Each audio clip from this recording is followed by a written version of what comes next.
ನಮಸ್ತೆ, ಭಾಷಂ ಲೋಕಕ್ಕೆ ಸ್ವಾಗತ. ನೋಡಿ, ನಾವು ಹೊನ್ನಾವರಕ್ಕೆ ಟೂರ್ ಹೊರಟದ್ದೀಗ. ಮುರುಡೇಶ್ವರ ಹೋಗಿ ನಾಳೆ ಬೆಳಿಗ್ಗೆ ಮತ್ತೆ ಹೊನ್ನಾವರ ಎಲ್ಲ ನೋಡಿ ಬರುವ ಅಂತ ಹೊರಟದ್ದೀಗ. ನೋಡಿ, ಎಲ್ಲ ತಯಾರಿ ಆಗ್ತಾ ಉಂಟು. ಈಗ ಹೊರಡ್ಬೇಕೀಗ. ಹಾಯ್, ನೋಡಿ ನಾವು ಕಾರು ಹೊಸತು ತೆಗ್ದದ್ದು. ಹಾಗೆ ಹೊಸ ಕಾರು ತೆಗೆದ ಮೇಲೆ ಒಮ್ಮೆ ಹೋಗ್ಬೇಕಲ್ಲ. ಇನ್ನು ಹಾಗೆ ಮಗ ಇದ್ದಾನೆ, ಮಗನ ಸಹ ಕರ್ಕೊಂಡು ಹೊನ್ನಾವರ ಎಲ್ಲ ನೋಡ್ಬೇಕು ಅಂತ. ಹಾಗೆ ಹೊನ್ನಾವರದಲ್ಲಿ ಎಲ್ಲ ಉಂಟು, ಹಾಗೆ ಅದೆಲ್ಲ ನೋಡ್ಕೊಂಡು ಬರುವಂತ ಹೊರಟದ್ದು.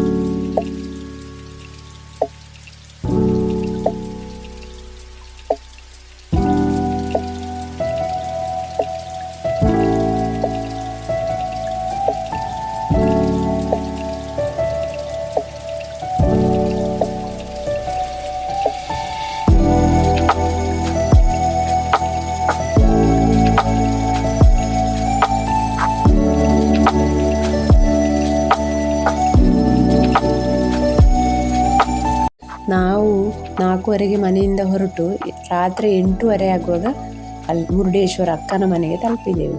ಮತ್ತು ಅಲ್ಲಿ ಚೆನ್ನಾಗಿ ನಿದ್ರೆ ಮಾಡಿ ಬೆಳಿಗ್ಗೆ ಎದ್ದು ಇಡಗುಂಜಿಗೆ ಹೊರಡ್ತಾ ಇದ್ದೇವೆ. ನೋಡಿ, ನಾವು ಮತ್ತು ಅಕ್ಕ ಮತ್ತು ಅಕ್ಕನ ಮಗ ಎಷ್ಟು ಜನ ಹೋಗ್ತಾ ಇರೋದು. ಫಸ್ಟ್ ಇಡಗುಂಜಿ ಗುಣವಂತೇಶ್ವರಕ್ಕೆಲ್ಲ ಹೋಗಿ ಆಮೇಲೆ ಬೋಟಿಂಗಿಗೆ ಹೋಗುವಂತ ಇದ್ದೇವೆ.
ನೋಡಿ, ಇದು ಗುಣವಂತೆ ದೇವಸ್ಥಾನ. ಪಂಚಕ್ಷೇತ್ರಗಳಲ್ಲಿ ಇದು ಕೂಡ ಒಂದು. ಹಾಗೆ ಗುಣವಂತೆ ದೇವಸ್ಥಾನಕ್ಕೆ ಬಂದಿದ್ದೇವೆ ಈಗ. ಇಲ್ಲೀಗ ಬ್ರಹ್ಮಕಲಶ ಆಗ್ತಾ ಉಂಟು. ಇದು ಉತ್ತರ ಕನ್ನಡದ ಪ್ರಮುಖ ಧಾರ್ಮಿಕ ಕೇಂದ್ರಗಳಲ್ಲಿ ಒಂದು. ರಾವಣನ ಕತೆ ಕೇಳಿರ್ಬೋದು ನೀವು, ಆತ್ಮಲಿಂಗದ ಕತೆ. ಆತ್ಮಲಿಂಗದ ಪೆಟ್ಟಿಗೆ ಮೇಲಿನ ಮುಚ್ಚಳ ಬಿದ್ದ ಸ್ಥಳವನ್ನೇ ಗುಣವಂತೆ ಅಂತ ಹೇಳ್ತಾರಂತೆ. ಹೀಗಾಗಿ ಇದು ಪಂಚಲಿಂಗ ಕ್ಷೇತ್ರಗಳಲ್ಲಿ ಒಂದು ಅಂತ ಕರೆಯಲ್ಪಡ್ತದೆ. ಪಂಚಲಿಂಗ ಕ್ಷೇತ್ರಗಳು ಯಾವುದಂದ್ರೆ ಗೋಕರ್ಣ, ಸಜ್ಜೇಶ್ವರ, ಗುಣವಂತೇಶ್ವರ, ಮುರುಡೇಶ್ವರ, ದ್ವಾರೇಶ್ವರ. ಹೀಗೆ ಇಲ್ಲಿ ಬ್ರಹ್ಮಕಲಶ ಆಗ್ತಾ ಇತ್ತು. ಹಾಗಾಗಿ ನೋಡಿ, ತುಂಬ ಚಂದ ಅಲಂಕಾರ ಮಾಡಿದ್ದಾರೆ. ಮತ್ತೆ ಭಾರಿ ವಿಶಾಲವಾಗಿ ದೇವಸ್ಥಾನ ಇದೆ. ಇದು ತುಂಬ ಚಂದ ಇತ್ತು ಮಾತ್ರ. ನೋಡ್ಬೋದು ನೀವು, ಇಲ್ಲಿ ಅಲಂಕಾರ ಎಲ್ಲ ಎಷ್ಟು ಚೆನ್ನಾಗಿದೆ ಅಂತ.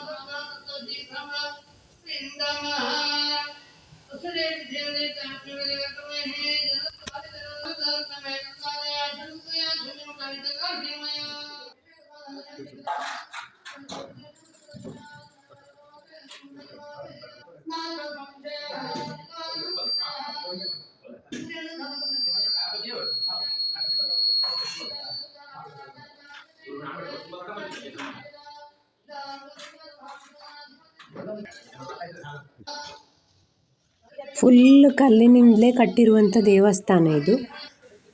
ನೋಡ್ಬೋದು ನೀವಿಲ್ಲಿ ನೋಡಿ, ಎಲ್ಲ ಕೂಡ ಕಲ್ಲಿನಿಂದಲೇ ಕಟ್ಟಿರುವಂಥದ್ದು.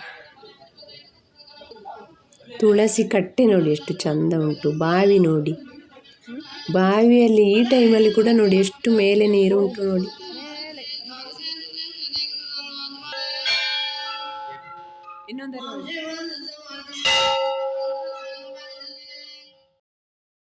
ನೋಡಿ ಇಲ್ಲಿ ಕಂಬ ತಿರುಗ್ತಾ ಉಂಟು ನೋಡಿ ಈಗ. ಆಚೆ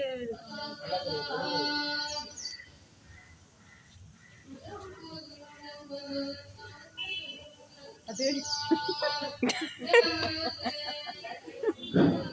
ನೋಡಿ, ಈ ದೇವಸ್ಥಾನದಲ್ಲಿ ಇದೊಂದು ವಿಶೇಷ.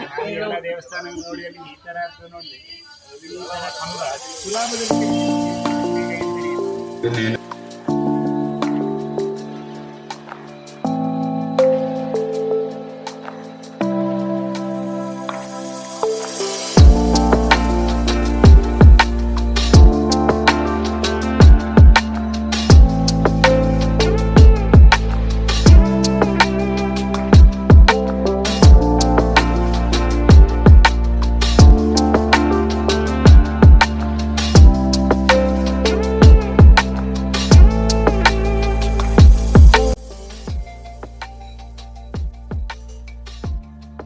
ನೋಡಿ ಇಲ್ಲಿ ಈಗ ಬಂದಿದ್ದೇವೆ. ಹೊನ್ನಾವರದಲ್ಲಿ ಬೋಟಿಂಗ್, ಶರಾವತಿ ಬ್ಯಾಕ್ ವಾಟರ್.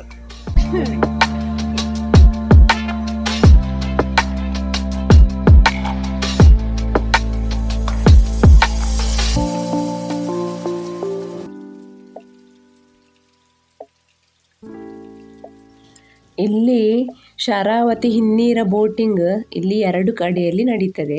ಒಂದು ಕಾಂಡ್ಲ ನಡಿಗೆ ಹತ್ತಿರವೇ ನಡೀತದೆ, ಮತ್ತೊಂದು ಬದಿಯಲ್ಲಿ ನಡೀತದೆ. ನಾವು ಮತ್ತೊಂದು ಬದಿಗೆ ಬಂದಿದ್ದೇವೆ. ಖಾಸಗಿಯಾಗಿ ನಾವು ಬೋಟ್ ಬುಕ್ ಮಾಡಿಕೊಂಡು ಕೂಡ ಹೋಗ್ಬೋದು, ಅಥವಾ ಬೇರೆಯವರೊಂದಿಗೆ ಕೂಡ ಹೋಗ್ಬೋದು. ಖಾಸಗಿಯಾಗಿ ಬುಕ್ ಮಾಡೋದಾದರೆ ಸಾಮಾನ್ಯ 2,000 2,500 ಎಲ್ಲ ಆಗ್ತದೆ ಒಮ್ಮೆ ಒಂದು ಬೋಟಿಂಗಿಗೆ. ಒಂದು ಕಾಲು ಗಂಟೆ ಹೊತ್ತೆಲ್ಲ ಕರೆದುಕೊಂಡು ಹೋಗ್ತಾರೆ. ಬೇರೆಯವರೊಂದಿಗೆ ಶೇರ್ ಮಾಡಿಕೊಂಡು ಹೋಗ್ತೀರಿ ಅಂದರೆ ಒಬ್ಬರಿಗೆ ಒಂದು 200 ರೂಪಾಯಿ ಹಾಗೆಲ್ಲ ಬೀಳ್ತದೆ ಅಂತ ಹೇಳ್ತಿದ್ರು.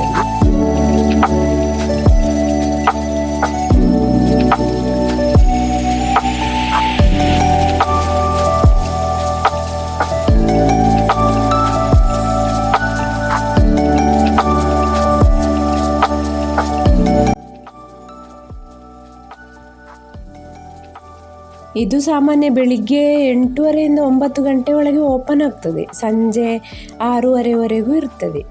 ಮತ್ತು ಬೋಟಿಂಗಿಗೆ ಉತ್ತಮ ಸಮಯ ಅಂದರೆ ಅಕ್ಟೋಬರ್ ತಿಂಗಳಿಂದ ಮೇ ತಿಂಗಳವರೆಗೆ. ಸಾಮಾನ್ಯ ಜೂನಿಂದ ಸೆಪ್ಟೆಂಬರ್ ಕ್ಲೋಸ್ ಇರ್ತದೆ ಅಂತ ಹೇಳಿದ್ರಲ್ಲಿ.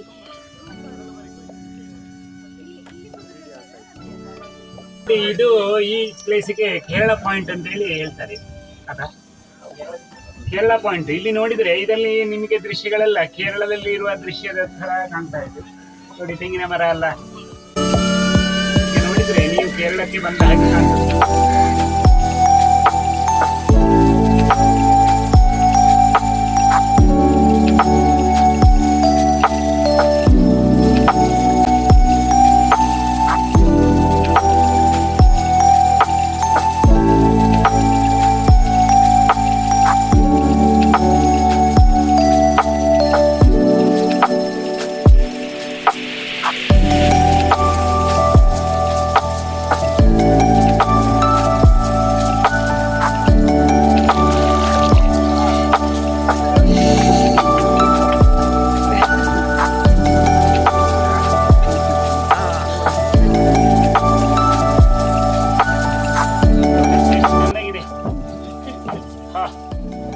ಸೂಪರ್. ಇದು ನೋಡಿ ಲೋಟಸ್ ಪಾಯಿಂಟ್ ಅಂತ. ಇಲ್ಲಿ ನೋಡಿ ತುಂಬಾ ನಮಗೆ ಇದೆ ತಾವರೆಯದ್ದೇ ಇಲ್ಲಿ ಗಿಡಗಳೆಲ್ಲ ಕಾಣ್ತದೆ. ತುಂಬಾ ಗಿಡಗಳು, ಹೂಗಳು ಎಲ್ಲ ಇದೆ. Lotus point.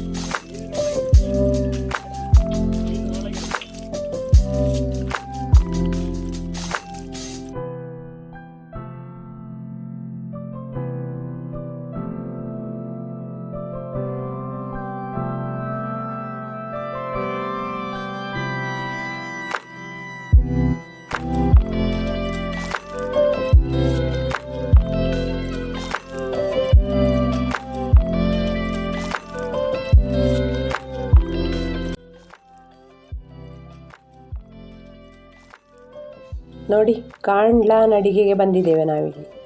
ಶರಾವತಿ ಕಾಂಡ್ಲಾ ನಡಿಗೆ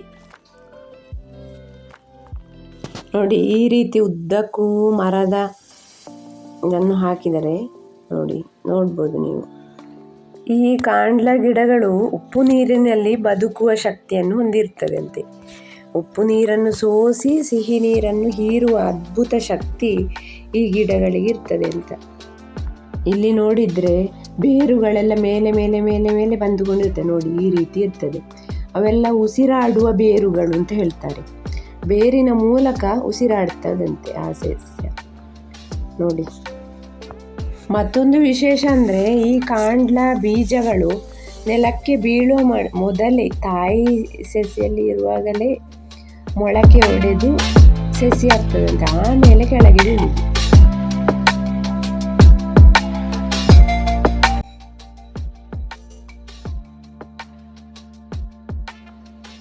ಎಷ್ಟು ಗಟ್ಟಿ ಉಂಟು ಅಂದರೆ ಅದು ಬೇರುಗಳು, ಮರ ತುಂಬ ಗಟ್ಟಿ ಉಂಟಾಯ್ತಾ ಕಾಂಡ್ಲಾ ಮರ. ಫುಲ್ ಈ ಬೇಸಿಗೆಯಲ್ಲಿ ತಂಪಾಗಿ ಒಳ್ಳೆದಾಗ್ತದೆ.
ಅಲ್ಲಿಂದ ಮತ್ತೆ ನಾವು ಅಳ್ವೆಕೋಡಿ ಸೀ ವಾಕಿಗೆ ಬಂದಿದ್ದೇವೆ ನೋಡಿ.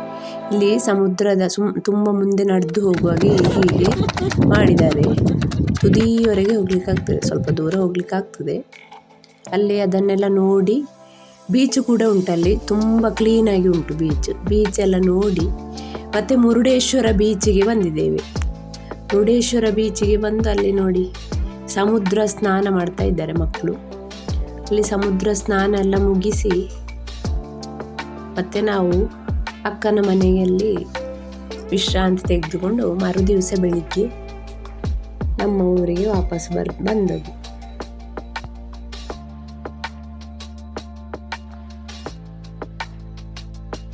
ನೋಡಿದ್ರಲ್ಲ ನಮ್ಮ ಈ ಹೊನ್ನಾವರದ ಪುಟ್ಟ ಪ್ರವಾಸ ನಿಮಗೂ ಇಷ್ಟ ಆಗಿರ್ಬೋದು ಅಂತ ಭಾವಿಸ್ತೇವೆ.